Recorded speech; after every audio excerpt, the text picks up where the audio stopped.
Selamat datang di Katekese Katolik, di mana kita akan bersama-sama belajar mengenai berbagai aspek iman kita, iman Katolik.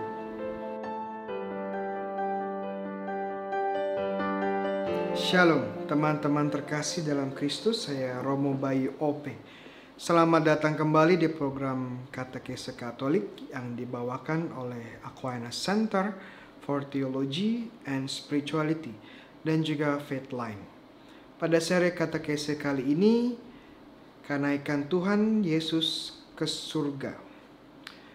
Hari raya kenaikan Tuhan ke surga ini sudah ada di depan mata, dan ada baiknya kita lebih dalam untuk memahami peristiwa iman yang sangat penting ini. Kenaikan Tuhan kita Yesus Kristus merupakan sebuah ajaran dasar dari Gereja Katolik yang tertulis dalam syahadat para rasul dan berdasarkan wahyu di kitab suci.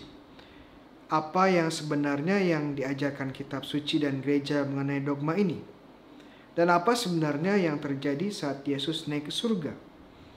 Kisah kenaikan Tuhan Yesus ditulis oleh Lukas dalam dua bukunya, yakni Injil Lukas bab 24 ayat 50-52 dan juga Kisah Para Rasul bab pertama ayat 1-11. Mari kita teliti bersama-sama apa yang terjadi. Kalau kita baca Kisah Para Rasul bab 1 ayat 4 menyatakan bahwa Yesus yang bangkit tinggal bersama-sama dengan para murid selama 40 hari dan kemudian dia naik ke surga. Kenapa 40 hari? Sekali lagi, angka 40 adalah angka penting di dalam kitab suci. Ini adalah angka yang menyimbolkan tahap pemurnian dan juga tahap transisi. Dalam buku Kejadian bab 7 dikatakan bahwa air bah memenuhi bumi selama 40 hari. Air bah menjadi momen pemurnian bagi umat manusia yang hidup dalam dosa dan juga kekerasan. Nuh dan keluarganya mewakili umat manusia yang baru dan telah diperbarui setelah melalui air bah ini. Selain itu, dalam kitab Keluaran, bangsa Israel harus tinggal di padang gurun selama 40 tahun sebelum mereka bisa memasuki tanah terjanji. Ini menjadi momen pemurnian dari kedegilan hati mereka yang tidak percaya terhadap kuasa Tuhan. Dan juga menjadi masa peralihan dari hidup perbudakan di Mesir menjadi hidup merdeka, hidup penuh kebebasan sebagai umat Allah di Palestina. Jadi 40 hari dari saat Yesus bangkit sampai naiknya ke surga merupakan sebuah masa peralihan dari dunia ini menuju ke rumah Bapa di surga. Dan juga momen penting pemurnian bagi para murid sebelum mereka menerima Roh Kudus saat Pentakosta. Perlu diingat bahwa naiknya Yesus ke surga merupakan kenaikan seluruh aspek pribadi Yesus, termasuk kemanusiaannya, yakni termasuk tubuhnya juga. Jadi bukan hanya jiwanya atau rohnya yang naik ke surga, tetapi tubuhnya juga naik ke surga. Sebagaimana dia bangkit dengan tubuhnya yang mulia pada hari Minggu Paskah, Yesus juga naik ke surga dengan segala kemanusiaan, termasuk tubuhnya. Kenaikan Yesus yang semacam ini membuat secara fundamental berbeda dengan jiwa-jiwa orang saleh atau baik yang pada akhir hidupnya mereka diizinkan memasuki surga. Ini bagian penting dari iman kita, karena bagi kita yang setia ikut Kristus, tidak hanya jiwa kita akan masuk surga, tetapi juga kita akan seperti Kristus, dibangkitkan dengan tubuh yang mulia dan masuk ke surga dengan tubuh yang mulia ini juga.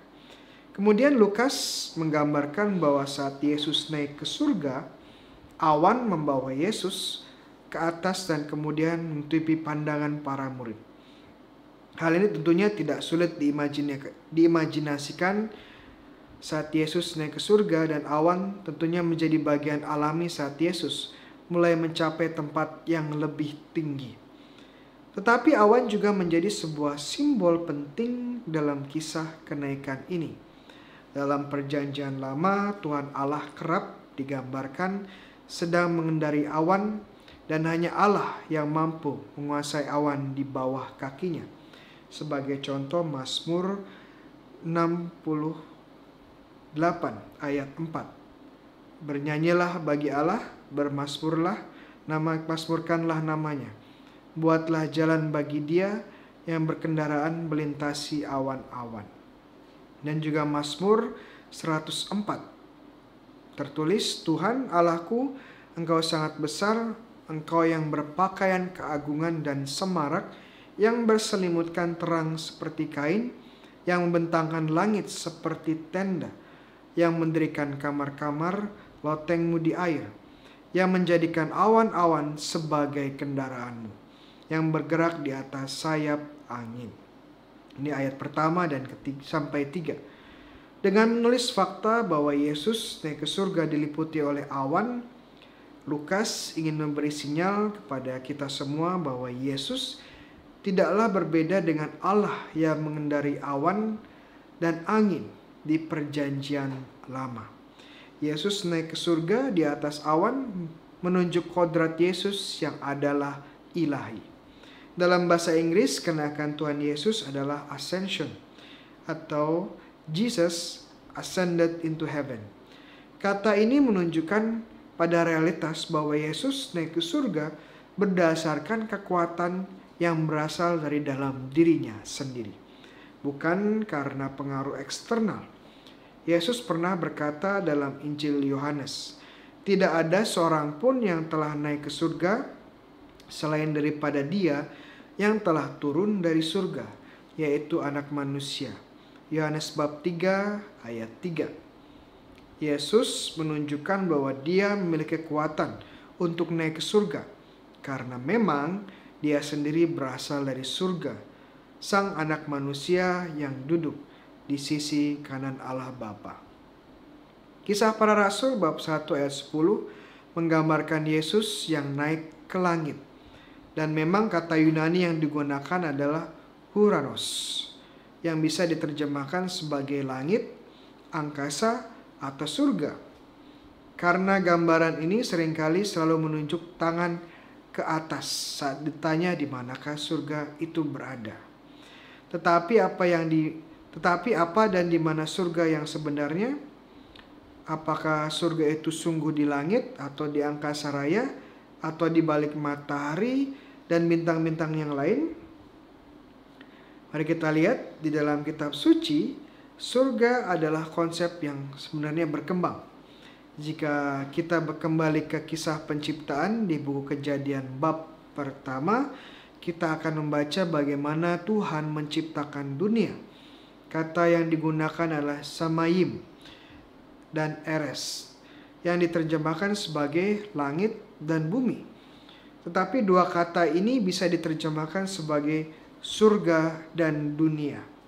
Langit merujuk pada tempat benda-benda angkasa, sedangkan surga merupakan tempat bagi Allah dan juga para malaikatnya. Dan sepertinya konsep surga di kitab Kejadian ini tidak dapat dipisahkan dengan langit, karena surga merupakan salah satu bagian dari langit. Dalam perjanjian baru, pengertian akan realitas surga juga berkembang dan semakin mendalam. Surga tidak lagi dilihat sebagai tempat eksklusif bagi Tuhan dan para malaikatnya, tapi kini Yesus telah membuka pintu surga bagi jiwa-jiwa orang yang benar. Yesus sendiri menggambarkan surga sebagai Firdaus. Saat Yesus berbicara dengan seorang penjahat yang disalibkan bersama Dia dan bertobat, mengaku Yesus sebagai Raja, Yesus pun berkata, "Aku berkata kepadamu, sesungguhnya hari ini engkau akan ada bersama-sama dengan aku dalam Firdaus." Injil Lukas bab 23 ayat 43. Kata Firdaus sendiri berasal dari bahasa Yunani paradeisos, yang berarti taman. Dan taman ini merujuk pada taman pertama di kitab suci, Taman Eden. Di dalam Firdaus atau Taman Eden, manusia pertama, Adam dan Hawa, dapat menikmati kehidupan sempurna karena mereka hidup bersama dengan Allah. Inilah gambaran yang diberikan Yesus tentang surga. Hidup kekal, sempurna, bersama dengan Allah. Tidak salah jika kemudian Rasul Yohanes dalam suratnya mengatakan, "Saudara-saudaraku yang terkasih, sekarang kita adalah anak-anak Allah, tetapi belum nyata apa keadaan kita kelak. Akan tetapi kita tahu bahwa apabila Kristus menyatakan dirinya, kita akan menjadi sama seperti Dia, sebab kita akan melihat Dia dalam keadaannya yang sebenarnya." 1 Yohanes bab 3 ayat 2. Bagi Paulus, surga tidak lain adalah hidup bersama dengan Yesus. Dia menulis, "Aku ingin pergi dan diam bersama-sama dengan Kristus.